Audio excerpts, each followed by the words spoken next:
Hey everybody, welcome to another episode of Earthly Headlines. Today we're gonna go over to England and visit these Neolithic skeletons that they found in Oxfordshire. Now, Oxfordshire or Oxfordshire, if you're from that area, is right here. Let me zoom in a bit. It's kind of in the south central portion of England, and this is a very archaeologically dense area. They found a bunch of stuff here in the past, and it's very interesting because they were trying to dig a pipeline here, and they came across some ritual burials, perhaps these people were either executed or some type of human sacrifice.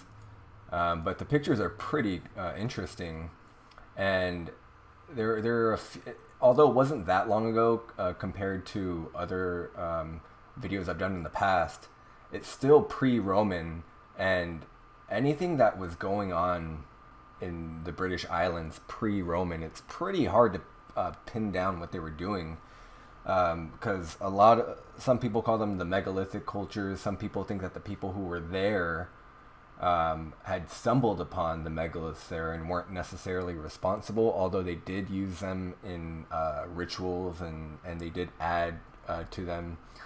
For example, Stonehenge is a very famous megalithic structure, but some of the blue stones that are there, they believe came later. Some people believe that. Some people think that the whole of Stonehenge was created there.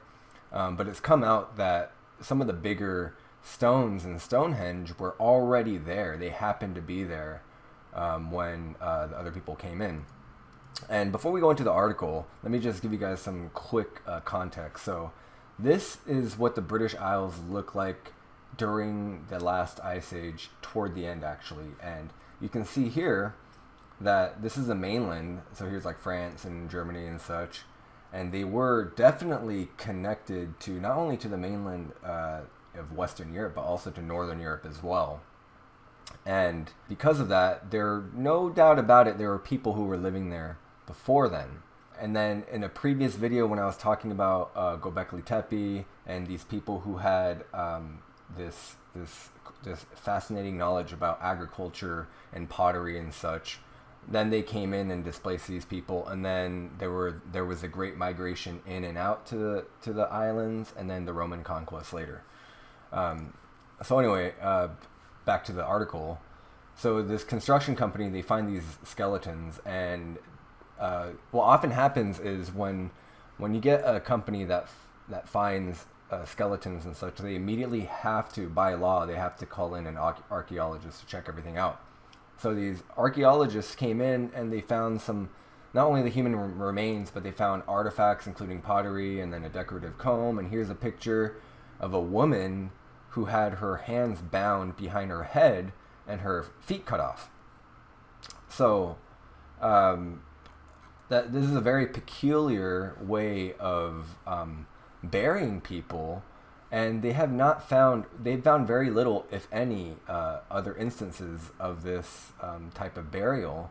But there is one other site that is comparable to this site in Oxfordshire. So they think that this happened about 3,000 years ago, that this woman was buried like this. And then she's one of 26 of these ancient Britons whose remains were unearthed in this way. So that must mean that the people who were living there pre-Roman conquest had their own set of beliefs, their abstract beliefs of the afterlife, and the hallmarks of either the beginning of a religion or a religion that's been developed enough to where the population at the time felt that they had a way of influencing supernatural things. So whether for whatever reason, if they sacrifice somebody, their reasoning could be a better crop, maybe less rainfall or more rainfall, more sun, whatever it is. They felt like they could influence their environment in some way, and that clearly is going on here. So again, this is only about 3,000 years ago, so about 1,000 or so BC. And then later on, the Romans come in.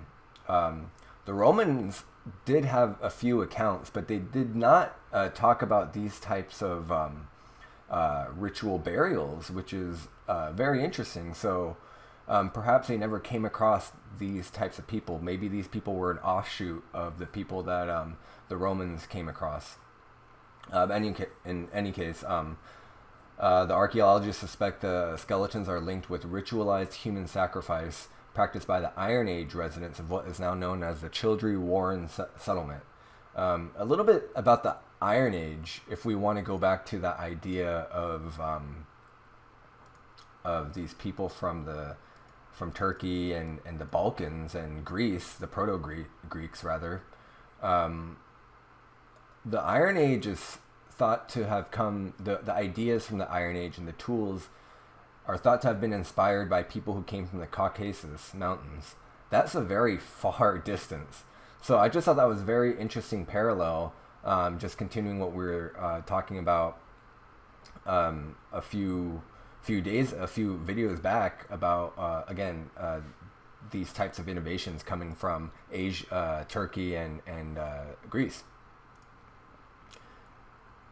In addition to the 26 sets of human remains, researchers combing through the site found evidence of dwellings, household items such as pottery and a decorative comb, and animal carcasses. So if they have pottery, then they probably have some sort of harvesting or some sort of way of storing food for the future. So again, we have this preparing and this tradition of thinking forward and property, hoarding property, so to speak.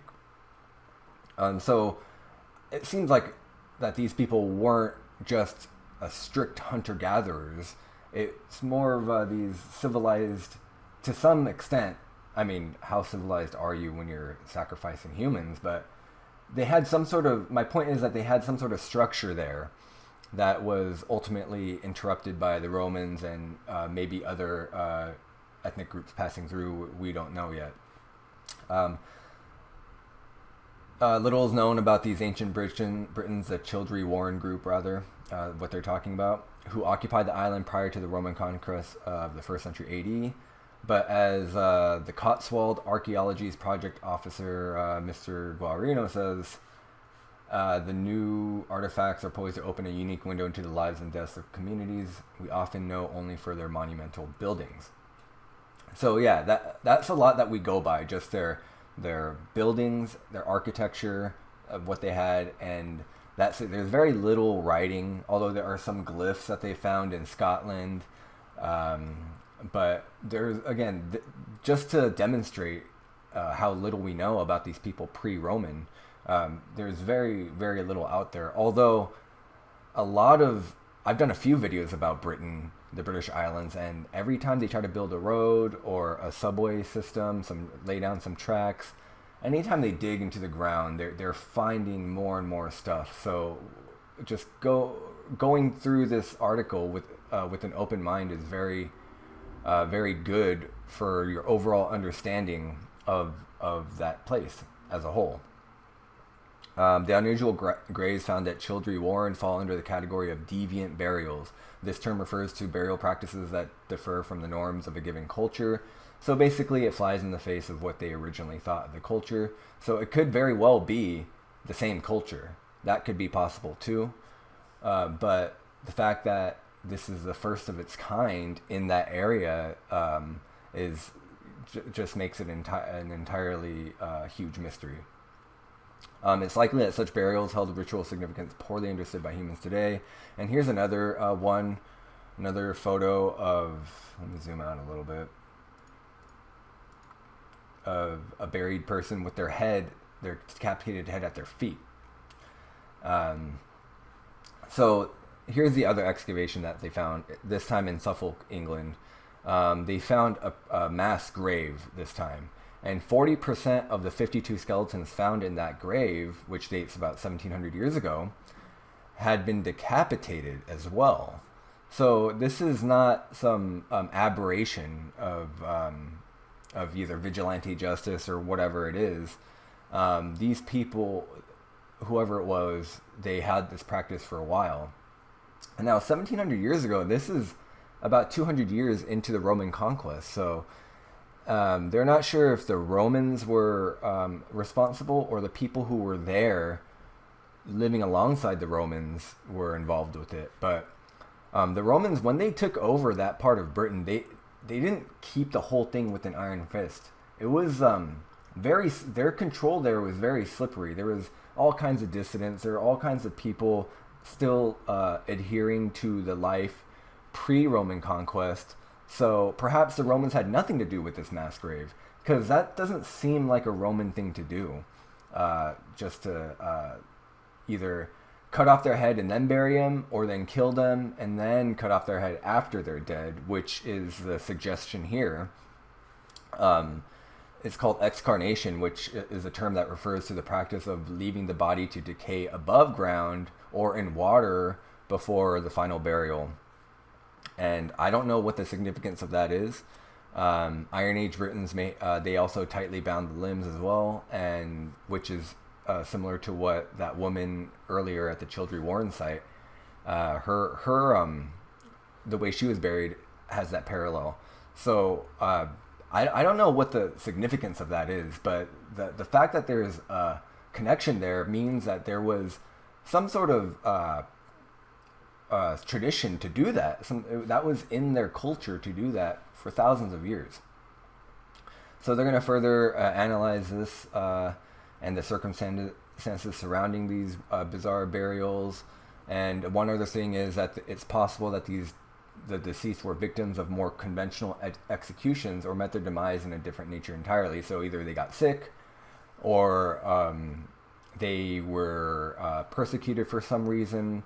It's really hard to tell when you just have the remains and not much else aside from pottery and some tools and stuff.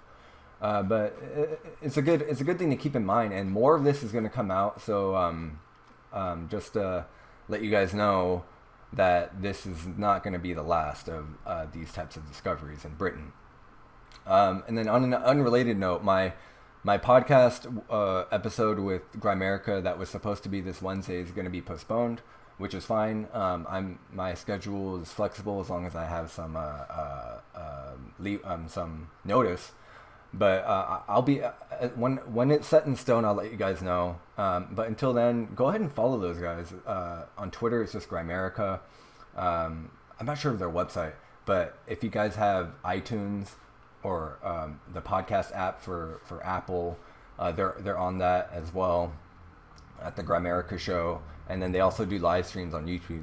So go ahead and check that out. They're a really great podcast, and I respect those guys a lot. They've been around since I think 2013 or around there. So they've been around, and they've done a lot of great interviews. They just did one with Graham Hancock. I suggest you guys go watch that.